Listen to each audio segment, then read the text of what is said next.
Hello, this is Inside the Press Box with Sunil Sunder Raj for the Everyday Fan Sports. This evening, I'm happy to welcome in Pat Gabriele, the new head coach at Northern Valley Regional High School at Demarest, varsity boys basketball team. Coach Gabriele, thank you so much for taking some time out to speak with me tonight. I really appreciate it. No problem. Thank you for having me on. Congrats, Coach. I said, right off the bat, talk about what this means to you. I said, become a head coach here. Once again, high school hoops here in New Jersey, especially Bergen County. Yeah, I mean, I'm super excited. It was not an easy decision. Obviously, being on Ramapo staff for Coach McBreen, for 13 seasons, and as close as we've become off the floor as well. Our families and stuff like that. It was a tough call. Mm-hmm. It was something I was kind of getting the itch for. It's to get back on the sideline and be a head coach again. And I thought this was just a great opportunity. Demarest has had, good basketball programs in the past. They won a sectional title. I think it was 4 years ago. Mm-hmm. So they do have some tradition there, and I just thought this was the right time to make the move back to high school and give it another run. Hopefully, what I'm hoping is my last high school run. Yeah. Just talk about, before we came on there, we're talking about, the COVID-19 pandemic. Just talk about getting prepared, for this season, Coach Gabriele, with the players and the rest of the coaching staff as well. Yeah, I mean, I don't know how anybody who was a new head coach last year could have done it, because this year, it's been tough enough. I got hired at the end of August, so you lose the entire summer to prepare the kids. So what we've been doing is, weight room and stuff like that, keeping the kids around, getting to know them, just trying to get them, conditioned and prepared for a season. You in high school, they only give you 3 weeks to get prepared. Mm-hmm. So it's not a lot of time. So really, our focus right now has been on, a lot of running, a lot of conditioning, weights, stuff like that. So hopefully get the ball rolling on Monday. We're ready to go. We did play in a fall league, all fall of Pascack Hills, had a pretty good fall. I was happy with the progress we've made there, but just looking forward to finally getting to basketball stuff on Monday. Yeah, no, definitely. Talk about this year's team. I know once you get into, of course, scrimmages and you'll really get a feel of the potential for this year's team. But can you just talk about this group of players? What you see out of them so far? Yeah, I mean, I think from what we've seen, just in open gyms, just watching kids play at times. Yeah. And seeing them play on Tuesday nights, it's a real good mix. We're going to have somewhere around the ballpark of 10 seniors on this team. But our youth, I mean, we're probably going to have, a couple sophomores and a couple freshmen on the varsity as well, playing, major minutes for us, from what I can tell, which is big, because, you don't want to have 10 seniors and you graduate 10 guys, and then next thing you know, you're rebuilding. I don't see that at all with this group. It's a real good mix. We have some good senior leadership. And right now it seems like, they're all just as excited as I am. So I think we'll be okay. We do have a couple of returning starters in, Ryan Sabot and John Wu and Sean Vadis. They were all starters last year. I think they were in a COVID shortened season. They were like 8-2 last year. So they were pretty good. And those three guys come back. And then we have some other guys, some younger guys that, believe it or not, the two sophomores that are going to play major minutes for us, both played varsity last year as a freshman. So even though they're sophomores, they're not inexperienced. Mm-hmm. So there's a lot of experience there, and there's a lot of youth with the seniors. So it's a real good mix. We're in a good situation. That's great. Just if you want to talk, Coach, just about the group that said Demarest is in, and just the teams out there that you're going to be going up against, and They said you do have an experienced group, as you alluded to, but just if you want to just talk about that as well, comment on that. Yeah, I mean, we're the final school to get into Group 2. Okay. Dropped down to Group 2 this year, which is actually a real familiar section for me. North 1, Group 2. It's the section I was in when I was the head coach at Elmwood Park. Yes. So we'll be with a team like Elmwood Park, Dumont, Riverdale, I believe, is in there. Those schools, you get some of those schools that are out, Northwest, the North Warrens of the world and stuff like that, that we'll see, which is good because North 1, Group 3, which is just a brutal section. Yeah. We're talking about Ramapo and Teaneck, Sparta, those schools, Wayne Hills, and those schools you pretty much play during the year. Pascack Valley, is in our league, Bergenfield. And so you'll play these teams twice a year, and then you got to face off in the state tournament against them again. I guess there are advantages, to that because you're familiar with the teams. But, I'd much rather, play in the state tournament against teams I haven't seen all year. Yeah. So, I mean, the league is very competitive. Tenafly, from what I understand and what I've seen, is one of the favorites. They've got the 6'9" kid in the middle who's very good. Pascack Valley is really well coached. Al Coleman is one of the better coaches, in the area. He's a great guy and an even better coach. And then, like I said, you have Bergenfield, in our league with Old Tapan and Teaneck. So, it's a battle every night. There's no easy games on the schedule. No, definitely. Hey, you talked about Elmwood Park. I said the success you had there was just incredible. I said, 5 straight conference titles, 6 Bergen County Jamboree appearances, a 2006 state sectional championship.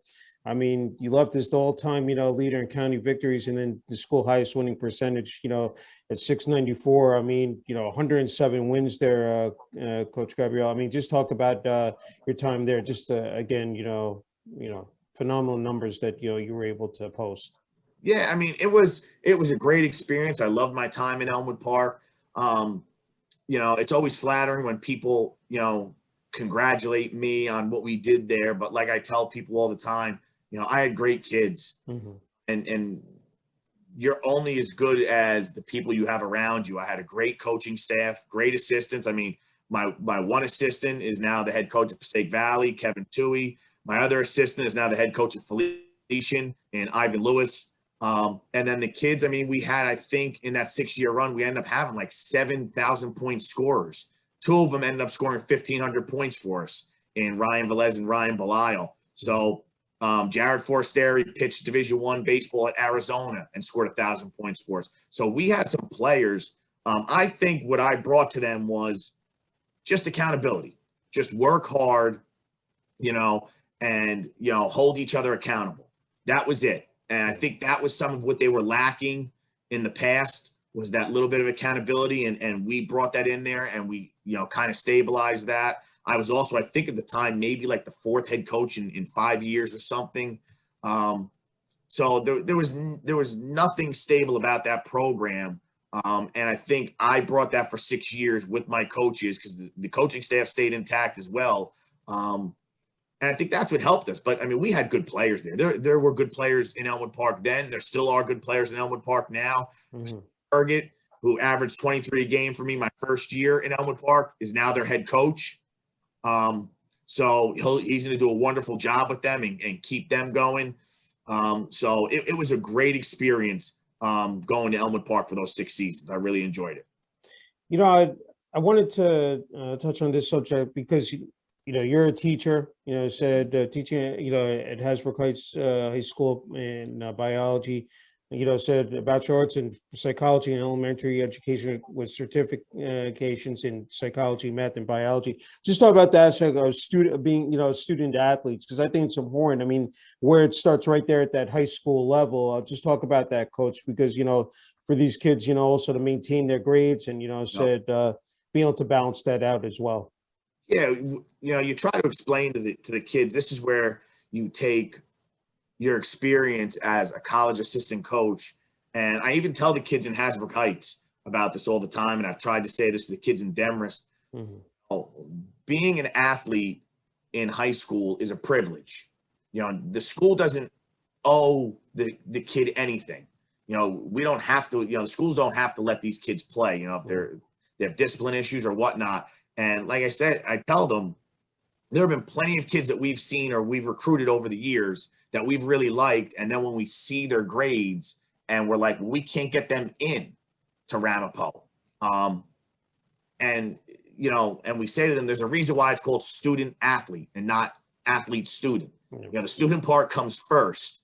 Okay. And it's funny. I was telling the kids at Demarest a couple of weeks ago, I said, none of you are going to make $1 million doing this. And I hope I'm wrong. I hope you're wrong. I'm making millions of dollars doing this. I said, but the odds are against it. I said, so make sure you're doing the right thing in class. Make sure you're getting good grades. Okay. So you can do something positive with your life. This is supposed to be a great experience. That's part of my job, is to make sure that this experience is positive for you. But at the end of the day, your grades are what's most important. Right now they're still trying to say, we had weightlifting, and they're like, Coach, is it okay if I miss weightlifting? I got a test to take to make up. I'm like, absolutely. That's more important than lifting weights. And you try to pass that along to them and tell them how many kids you've recruited over the years that we couldn't get into Ramapo just because of their grades. And so, fortunately at Demarest, the group on a whole, grade-wise, is something I don't have to really worry about. These guys are really good students. I got a couple kids that are, have been accepted to Amherst and Williams and stuff like that. Yeah. You're talking, NESCAC schools that are, really, really good schools academically. So, but yeah, I think these kids understand the importance of academics, which is good. And being a teacher myself, it's something that I stress all the time. It's like, this is fun. This is supposed to be a positive experience, but don't forget about your schoolwork. That comes before anything else. Yeah, no, definitely stressing those fundamentals. I wanted to pinball back to you, Demarest, just terms of that relationship between the administration, athletics, just talk about that, how that has worked out so far for you, Coach Gabriele. It's been great. Mike Capito is the athletic director. I've known Mike a long time. He was the AD at Elmwood Park after I left. Okay. But going back there and recruiting some of their players after I left, I got to know Mike. And then Greg Butler, who just retired October 1st at Demarest. I've known Greg a while too, from, through baseball. And the transition could not have gone any smoother with both of them. Just, getting me acclimated with the school and, and the kids and stuff like that. Like I said, we didn't have a summer to really, get to know each other. So when I got approved in, I think the beginning of September, you're trying to meet these kids as school started. Normally you'd have, like a summer league or something, work the kids out. Here we didn't get that. And so they were instrumental in really getting me into the building and getting to know people. And stuff like that. So it's been great. I can't thank them enough. And now that Mike is there and Greg is retired, Mike's there anytime you need him. Yeah, every time I call him or text him, he's available. He's a huge supporter. The school in and of itself is one of the best academic schools in the state. They are really strong academically, but they love their sports too. So, they're supportive of what we're trying to do, and I'm really excited to get going. That's great. Don't want to forget about the community as well, the town of Demarest, if we can just talk about that as well, Coach Gabriele. Yeah, the other thing that they've been great with is, we ran a basketball clinic. Jenny Jerkovich, who's the girls coach, tremendous girls coach, a great player in her own right. And I've known her a while. My older daughter played on her AAU, in her AAU program. So I'm thrilled to be working with Jenny. But Jenny and I ran a clinic for young kids in the town of Closter and Hallworth, which are the towns that go into Demarest. And, we had over 100 kids for the month of October. And so getting to know those kids, those younger kids that are in our feeder program, getting to know their parents, because we would see them twice a week for a couple hours, was great. We ran a coaches clinic that I did last week for all the coaches, just to kind of bounce ideas off them, to help them out with anything any questions they might have, so they could also meet me. The rec director in Closter, Jim Ottinger, has been amazing to work with, so I can get my foot in the door and meet these younger kids and their parents and stuff like that. So, that's, I was telling the coaches last week, coaching in Hasbrook Heights and being the freshman football coach for so long, the one thing, people wondering, how at a Group 1 school can you be a football power for so long? And I was telling the coaches last week, I said, the one thing that Hasbrook Heights does that I've never seen before is the coordination that the high school football staff has with the junior football program is unbelievable. Yeah, it is.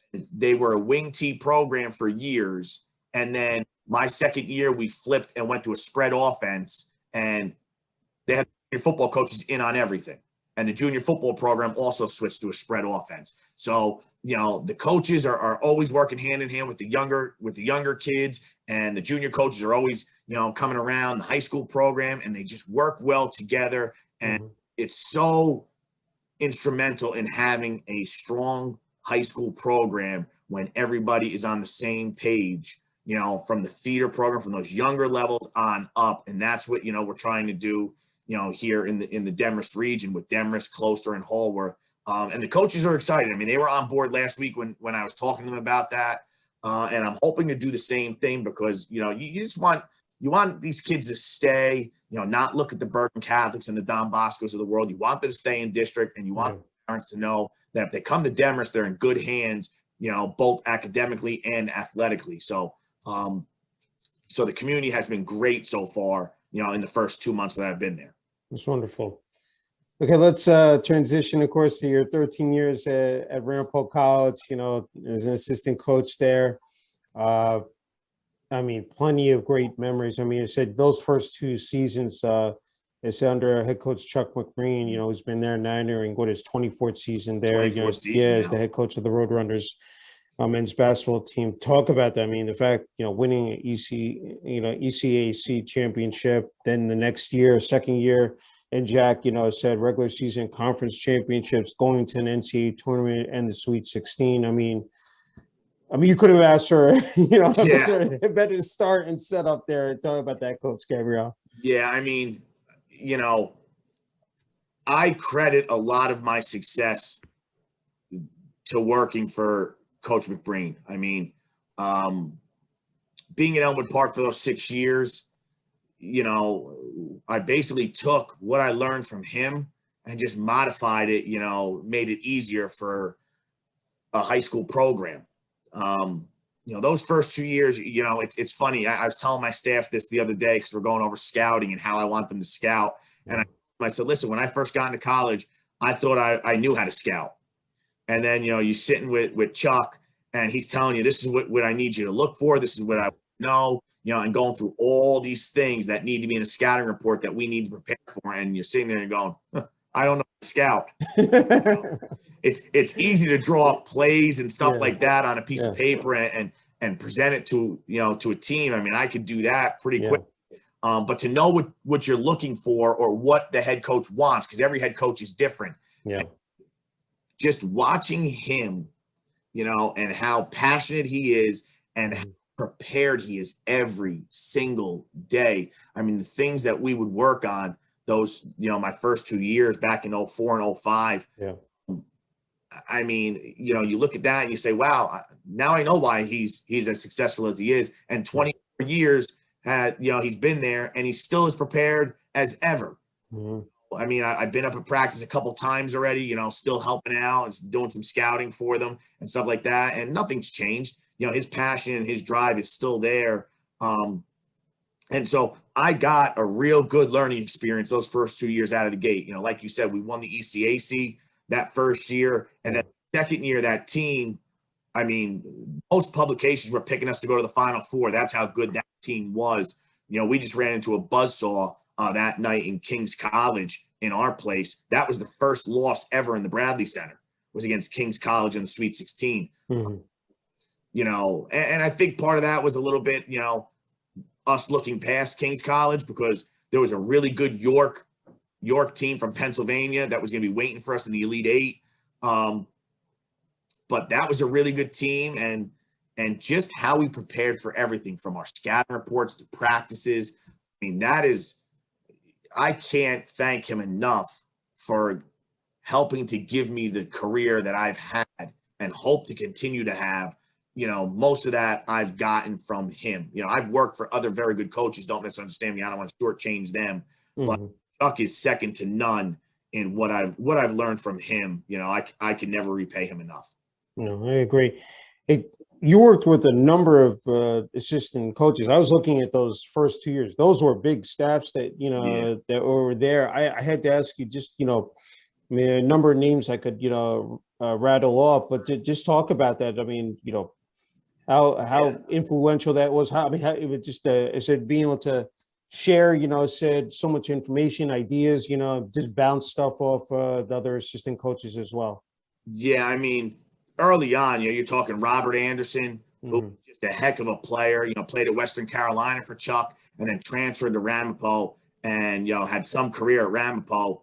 And then working with him as a coach, Robert, was certified in strength and conditioning. I mean, he's got his PhD right now. It's actually Dr. Anderson now. I mean, that's what you're talking about, a guy that you're working with every single day, how smart, he is, both in just talking to him in everyday life and then basketball, he's just as smart. Robert and I had a really good relationship when he was on staff. And then, obviously on the current staff, Trevor Williams, Trev and I, really good relationship.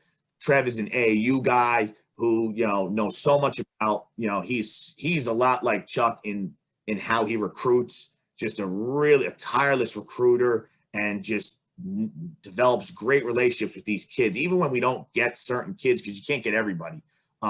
Trev just has such a great relationship with them. Even the players on the team, everybody loves Trev. He's just such a great guy. And the growth he's had since he came on board. I look at him sometimes and I say to myself, wow, that was me when I first started. You don't realize, that you think you know how to scout, you don't. And now here's Trev, he's getting ready to coach them on Wednesday night, first in his first college game. So, those two guys off the top of my head. And then I can't forget about Mark Cameron. Mark was maybe the single hardest working assistant I've ever seen.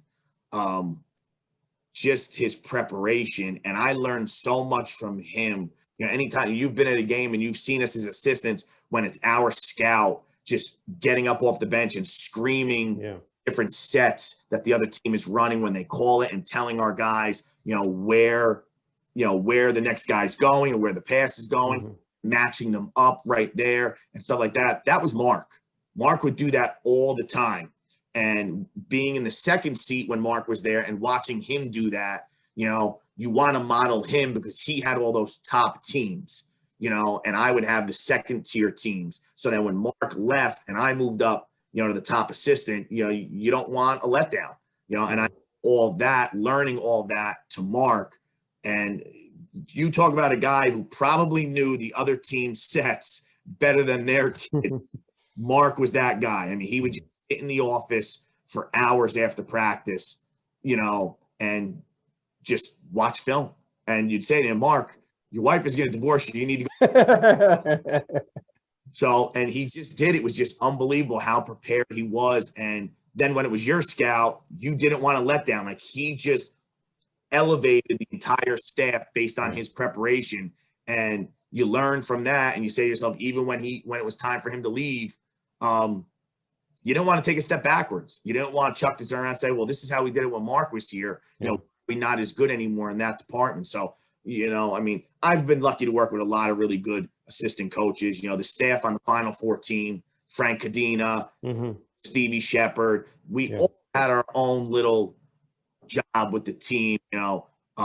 Frank and me did most of the scouting, and Stevie's the guy that keeps the kids together. People don't realize Stevie doesn't do many scouts. But Stevie, and I've told him this in the past, because he'll always say to us, he goes, you guys are so important. He goes, I'm just happy that I'm on the bench. And I'll look at him, I'm like, Stevie, you don't understand how important you are, because you are the guy on the bench that when there's adversity on the floor and those come off the floor, you are always so positive with them and you keep them together. You don't know how important that is and how the kids look for you when there's adversity. Yeah. And that's a huge job. And again, that Final Four team, we all played a little role. I mean, obviously the kids played the biggest role. Yeah. That was a job that, Stevie is great at. And, and I look at it now as a head coach again, and I'm hoping that there's a part of me that could be able to do that instead of always just being the head coach. You could figure out a way to kind of be that nurturing guy every once in a while and not kind of always have to drop the hammer, because that's a real skill that none of us have. None of us are as good as Stevie. Yeah. Job.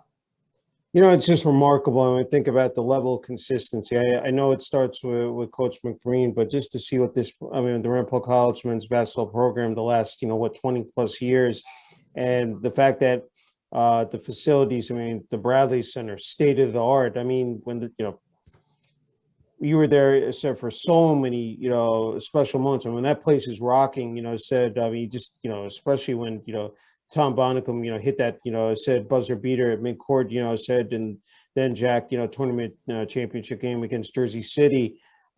Just talk about it. To be a part of that, but just, those facilities were just first class, top notch at Ramapo College. Yeah, I remember the first, I'm going to say it was maybe the NJAC semifinals in 04-05. It was against Rutgers Newark. Then Rutgers Newark had a kid by the name of Jermont Horton, who was some player.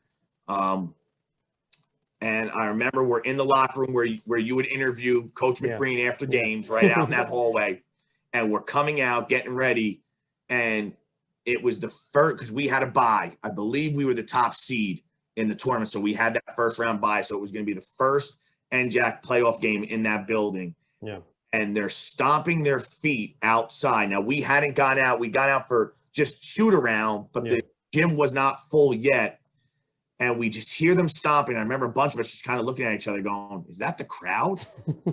Came out, and it was a sold-out Bradley Center, and they were so loud that night. And we're like, wow, this is what the building was built for. Yeah. Things like this. Because, you go to the Bradley Center, and pretty much all colleges. You could go to Montclair State, William Patterson. You go in the middle of January when school's not in, and there's not many people there because students are home for winter recess. Yeah. And now you get to February in the NJAC tournament, and it was an unbelievable sight. Yeah. And so many nights that when you're in a tournament, and I go back to the Final Four run against Montclair State in the semifinals, you were at that game and we're down 18. I know. But like 10 minutes to go. Yeah. How are you going to make up an 18-point deficit? It's fantastic. It kind of just what was on the sidelines and as coach, during in game, what, said, that experience is like, walk me through that in the second half when when you're at that 10-minute mark there. You're starting to look at each other. And I remember saying to Chuck, because you're at a loss for words. We knew Montclair was a tough matchup because they were super physical with us in all three meetings that year. Yeah. They were good, taking nothing away from Montclair. We had split with them during the regular season. We beat them by 10 at home or 8 at early in the season, like maybe the third game of the season. And then we got punched bad at Montclair. It was kind of a wake-up call to us, like we could be beaten. Yeah. But we had them in our building. We're pretty confident. I remember we're looking at the score. We're like, we're down 18 in our own building in the NJAC semifinals. And we opened the season in some publications, number 2 in the country. And we're just getting, hammered here. Yeah. And all I know is, Chuck calls a play for Pat Peterson, runner. And Pat just goes off. We just keep running the same play over and over again.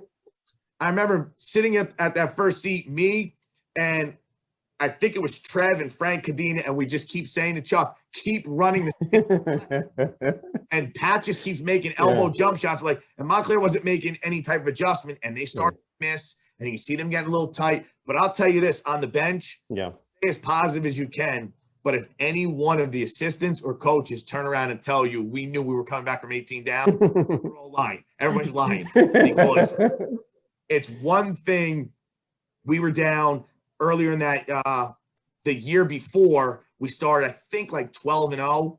Yeah. Home from Las Vegas, and our first game out was against Camden. Rutgers. Yeah, I remember that one. Yeah. And we're down like 16 at the end. And Chuck, we had just beaten number 4 Salisbury State out in Vegas, and Chuck is killing them at halftime. It was a game we felt we could still come back from, down 15-16 against Rutgers Camden. They had like 1 win on the year. We felt that's a game you turn around and say, we can come back and win this game. And we did. We ended up winning the game by 6 or 7 at Camden. But Montclair was a good team. They were as good as anybody in the end, Jack. They had beaten us once already. So if anybody thinks that you're going to come back from 18 down with 10 minutes to go, they're lying, because they think so. We just got hot, and that's a credit to those kids not panicking. Yeah. Most teams would have turned around, looked at the scoreboard and said, just not our night. Yeah. And they didn't do that. And that's what made that team so special. Yeah. You go back to Tommy hitting a half-court shot, most teams are just, maybe not even get a shot off. We had a play run for that situation, everything, for Tommy to get a decent look, if you can call it a decent look, from half court. Yeah. That was what was special about that team was, they never quit. They always thought they could win a game, and being down 18 against a good Montclair State team, maybe one of the best comebacks I've ever been a part of. That's great. That's great. I wanted to, before we came on the air, talking about that, picture behind you that you have framed, said the Final Four team. That run, just again, was just extraordinary. Just, just talk about, it said, 2018, it said that year. Yeah. I think what made that run so special was all those guys pretty much played as freshmen. Tommy was a year older than everybody. And he had the thumb injury as a freshman, so he got the red shirt year back. Jimbo Long, our point guard, he was at a Division II school and he was red shirted. So those 2 guys were older. So when they started as freshmen at Ramapo, they were actually in their second year of college.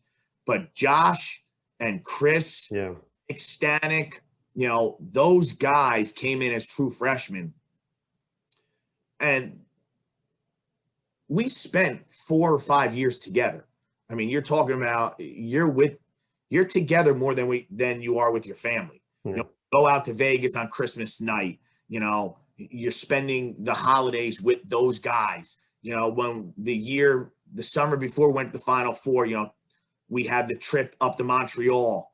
We were practicing for like 10 days or 2 weeks, whatever. I forget what we're allowed in the NCAA. I think we get 10 days of practice, but we're together for 10 days in the summer. And then we go on the foreign trip and we're together for another 4 or 5 days in the off season. And then for as much as we hate all the fundraisers that we have to do on Saturdays and Sundays up at the college, we're together. Those kids are working the concession stand with myself and Chuck and Trev and Frank and Stevie, and we're all there. And, you look back at the run and how amazing the run was, and it was, something that, I still talk about. But I think it's the relationship that you developed with those guys.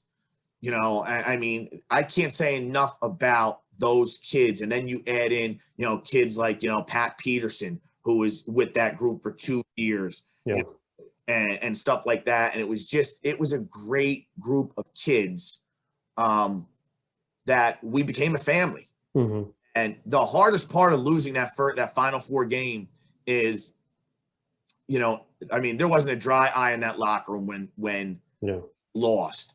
But I never felt it was because we lost to Wisconsin Oshkosh. I felt it was because, and I know for me, it was because you knew this was the last time this group was going to be together You know, you have a lot of turnover in, you know, even in high school, you know, kids graduate and a new group comes in. Mhm. But because there wasn't much turnover, because those kids all started as freshmen, and then they, you know, we just missed the conference tournament as freshmen. You know, we started 9-2, and then they hit that freshman wall. And then we made the conference tournament, you know, when they were sophomores and lost an opening round game. And then as juniors, we thought we'd be pretty good. We didn't know we'd be as good as we were when they were juniors, and we got clipped against Keene State at home.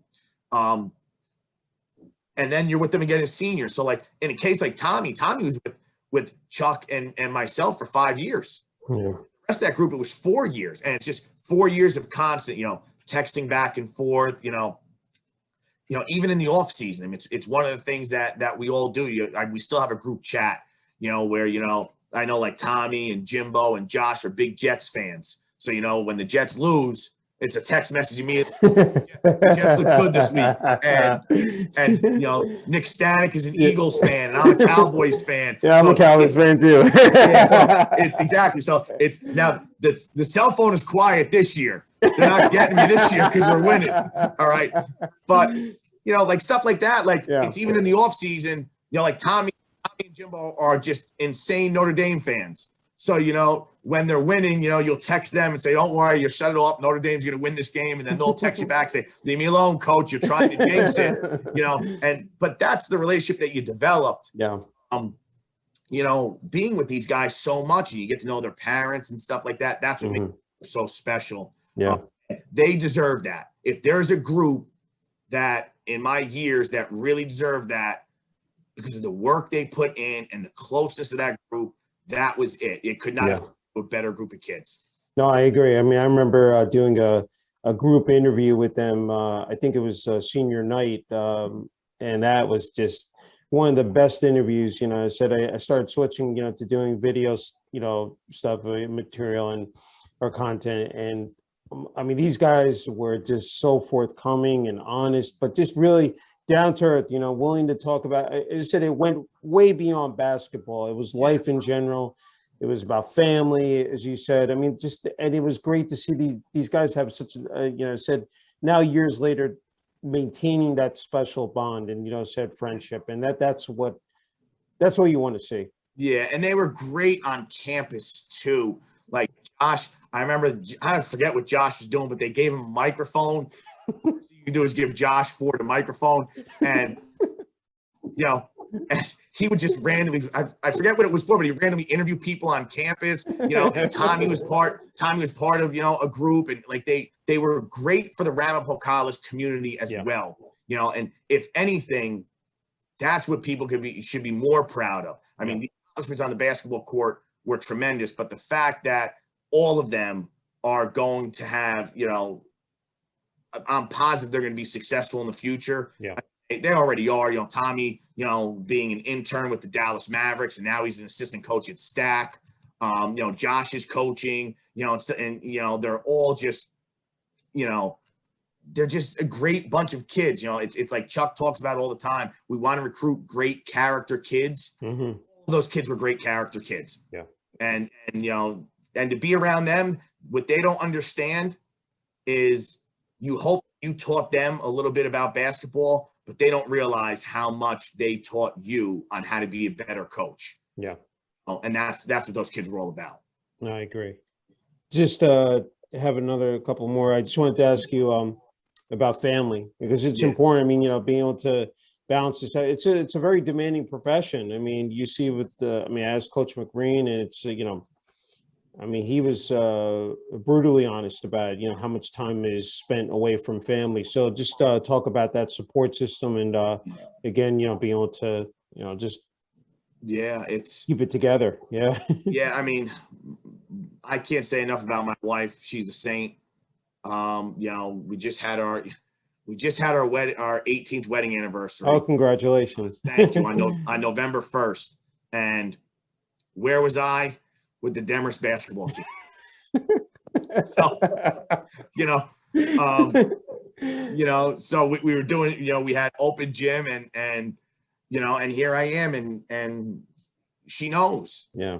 And it was one of the things that a lot of people don't know is, couple years ago, I tried to step down from Ramapo, and I had a talk with Chuck and said, I need to walk away. My older daughter was going into middle school at the time, and he knows you miss so much. How many birthday parties you miss, or games that you miss, and it was weird 2 years ago being home for Christmas. It was my first Christmas home in like 10 years, because we always fly out to we've been to Vegas, we've been to we've been to Phoenix and San Diego and Florida.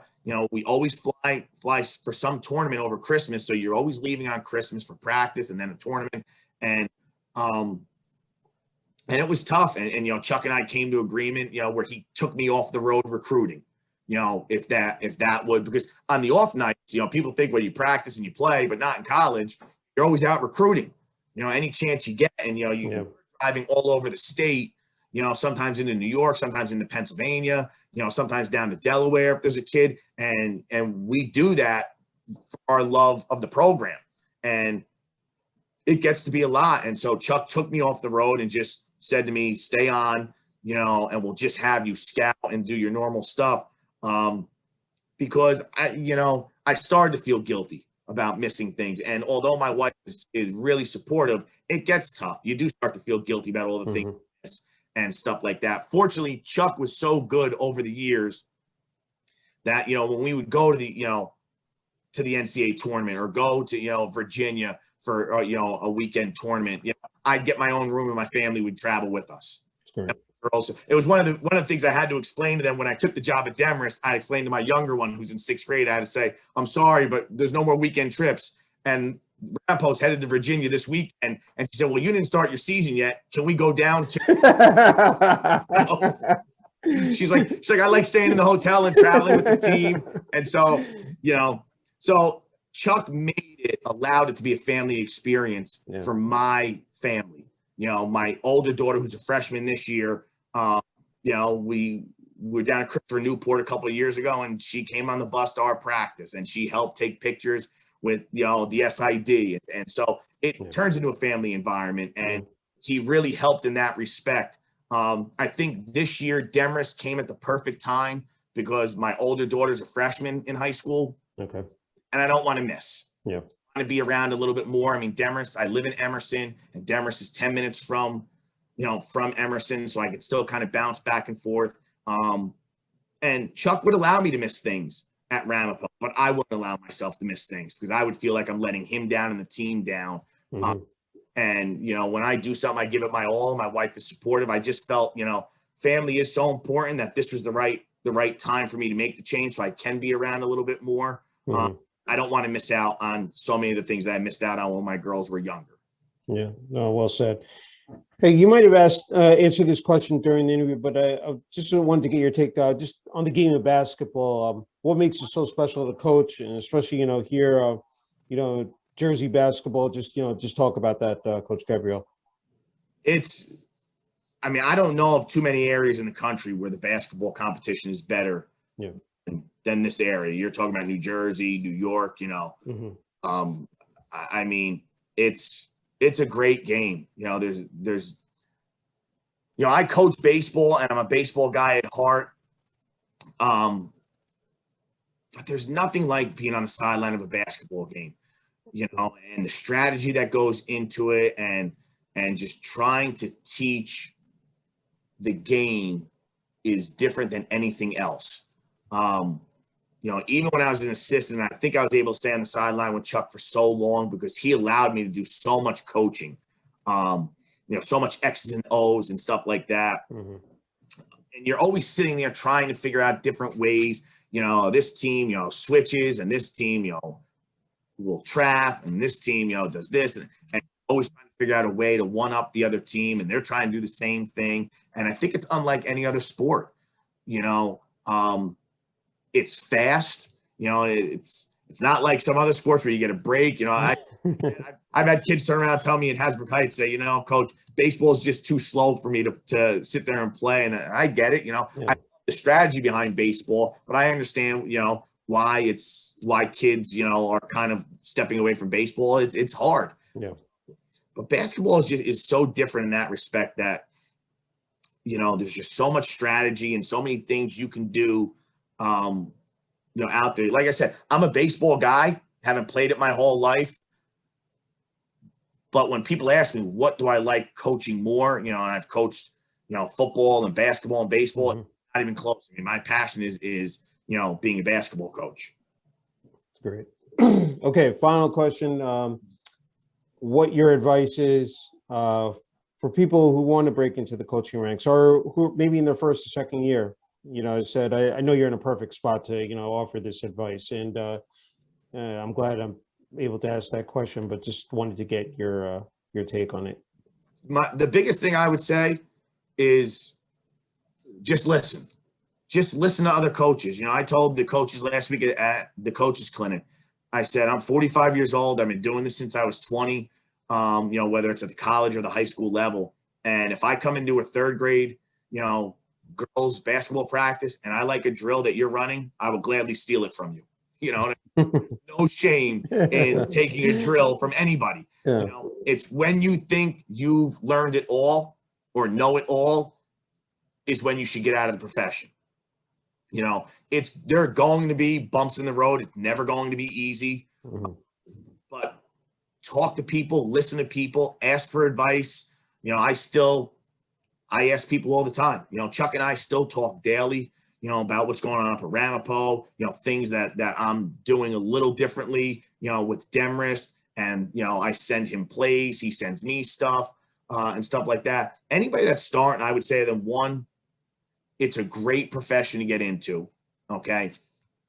You need to make sure you have a good support system, because I would not have made it this long without my wife. Okay? I mean, that's first and foremost. But, ask questions. Listen to what people have to say. Go to coaches' clinics.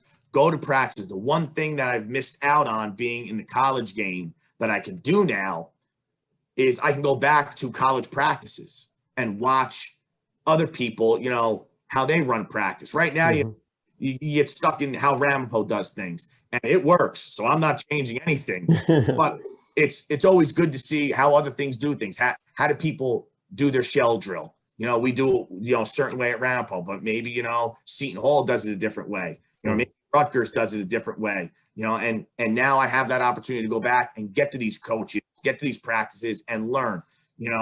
That's what I would tell anybody that's trying to break into the profession is do it and just listen to people. Take everybody's advice. And my philosophy I've taken from a little bit from this person, a little bit from that person, and you make your own philosophy. Everything I do is not Ramapo basketball. Okay. A lot of it is because I'm on the same page with Chuck, but there are certain things that I'm going to do differently at Demarest that maybe I saw another coach do that I really liked. So that's what I would tell, people trying to break in, is just listen to what other people have to say, and it'll help. It's great. Hey, I almost it's almost skipped past me. You can have the last word for I said the Northern Valley Demarest, and also the town of Demarest community out there, the fans, students, what's in store for the 2021-22 Northern Valley Demarest, varsity boys basketball team. Listen, I'm excited. I'm really excited about this group. They're as hard a working group of high school kids I've ever been around.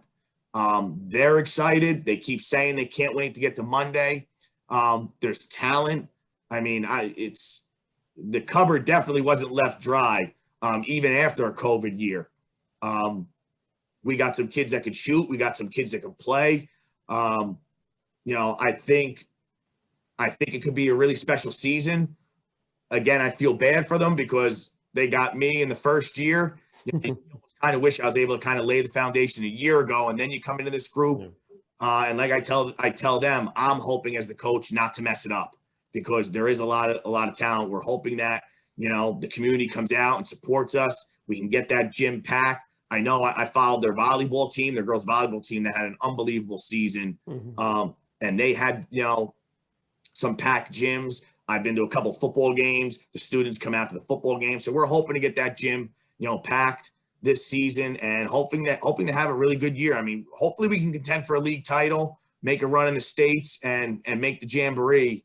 That would be a great season for us. I think they're capable of it.